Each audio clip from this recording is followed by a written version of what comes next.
英語聞き流し10分間、名作リスニング、英語テキストと MP3 ダウンロード、その他の物語は、ホームページよりご利用いただけます。88thpp.com 88thpp.com A Dog of Flanders. Nello and Patriski were left all alone in the world. They were friends in a friendship closer than brotherhood. Nello was a little Ardennes, Patriski was a big Fleming. They were both of the same age by length of years, yet one was still young, and the other was already old. They had dwelt together almost all their days, both were orphaned and destitute, and owed their lives to the same hand. It had been the beginning of the tie between them, their first bond of sympathy, and it had strengthened day by day, and had grown with their growth, firm and indissoluble, until they loved one another very greatly. Their home was a little hut on the edge of a little village, a Flemish village a league from Antwerp, set amidst flat breadths of pasture and corn lands, with long lines of poplars and of alders bending in the breeze on the edge of the great canal which ran through it. It had about a score of houses and homesteads, with shutters of bright green or sky blue, and roofs rose red or black and white, and walls whitewashed until they shone in the sun like snow. In the center of the village stood a windmill, placed on a little moss-grown slope. It was a landmark to all the level country round. It had once been painted scarlet, sails and all, but that had been in its infancy, half a century or more earlier, when it had ground wheat for the soldiers of Napoleon, and it was now a ruddy brown, tanned by wind and weather. It went queerly by fits and starts, as though rheumatic and stiff in the joints from age, but it served the whole neighborhood, which would have thought it almost as impious to carry grain elsewhere as to attend any other religious service than the mass that was performed at the altar of the little old grey church, with its conical steeple, which stood opposite to it, and whose single bell rang morning, noon, and night with that strange, subdued, hollow sadness which every bell that hangs in the Low Countries seems to gain as an integral part of its melody. Within sound of the little melancholy clock almost from their birth upward, they had dwelt together, Nello and Patriski, in the little hut on the edge of the village, with the cathedral spire of Antwerp rising in the northeast, beyond the great green plain of seeding grass and spreading corn that stretched away from them like a tideless, changeless sea. It was the hut of a very old man, of a very poor man, of old Jehan Doss, who in his time had been a soldier, and who remembered the wars that had trampled the country as oxen tread down the furrows, and who had brought from his service nothing except a wound, which had made him a cripple. When old Jehan Doss had reached his full 80, his daughter had died in the Ardennes, hard by Stavelot, and had left him in legacy her 2-year-old son. The old man could ill contrive to support himself, but he took up the additional burden uncomplainingly, and it soon became welcome and precious to him.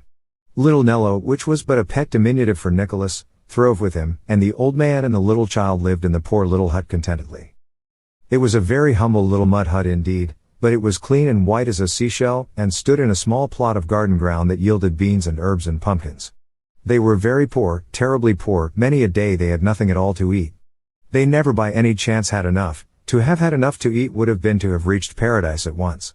But the old man was very gentle and good to the boy, and the boy was a beautiful, innocent, truthful, tender-hearted creature, and they were happy on a crust and a few leaves of cabbage, and asked no more of earth or heaven, save indeed that Patriski should be always with them, since without Patriski where would they have been?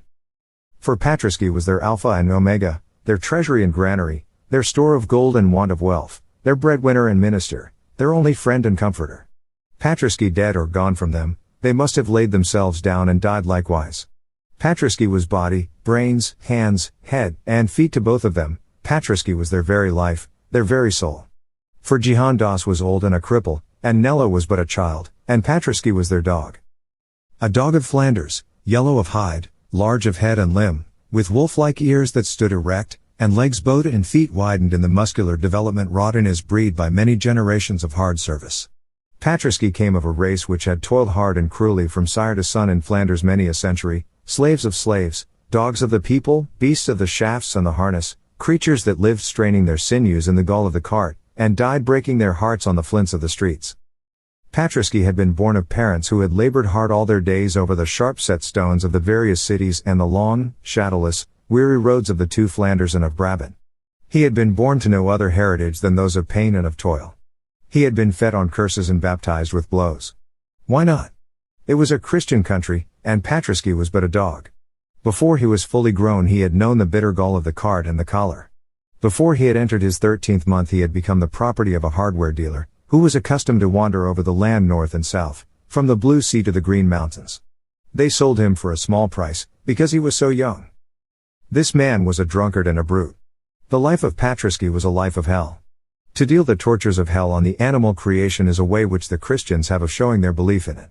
His purchaser was a sullen, ill-living, brutal Brabant who heaped his cart full with pots and pans and flagons and buckets, and other wares of crockery and brass and tin, and left Patriski to draw the load as best he might, whilst he himself lounged idly by the side in fat and sluggish ease, smoking his black pipe and stopping at every wine shop or cafe on the road.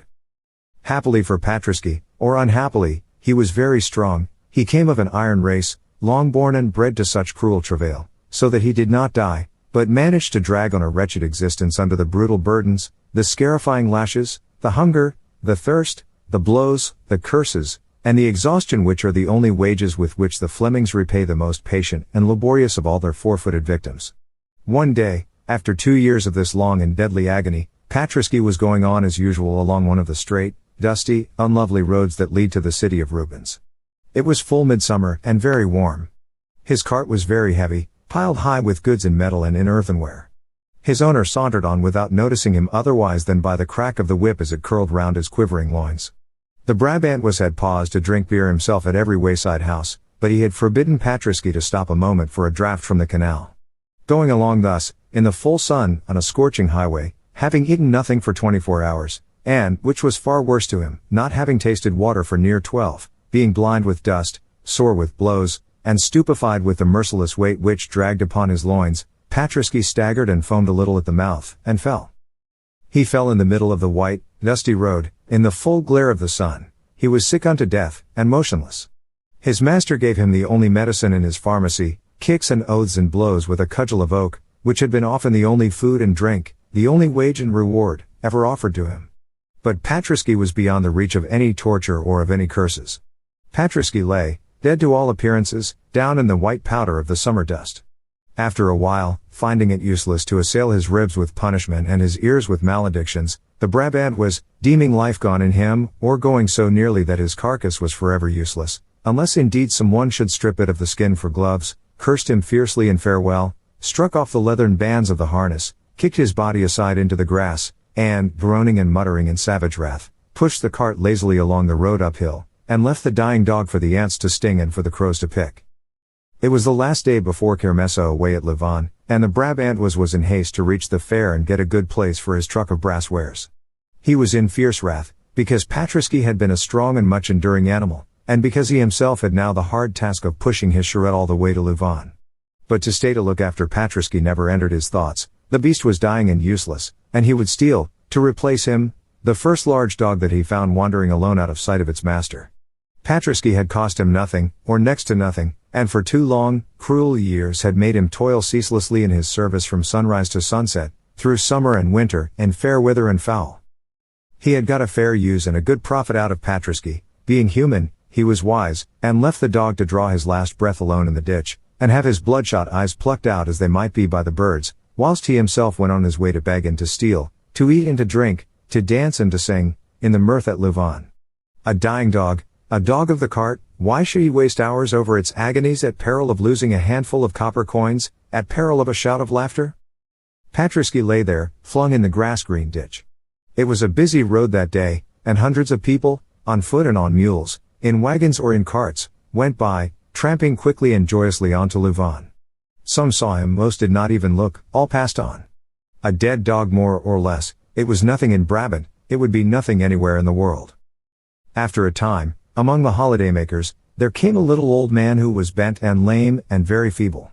He was in no guise for feasting, he was very poorly and miserably clad, and he dragged his silent way slowly through the dust among the pleasure-seekers.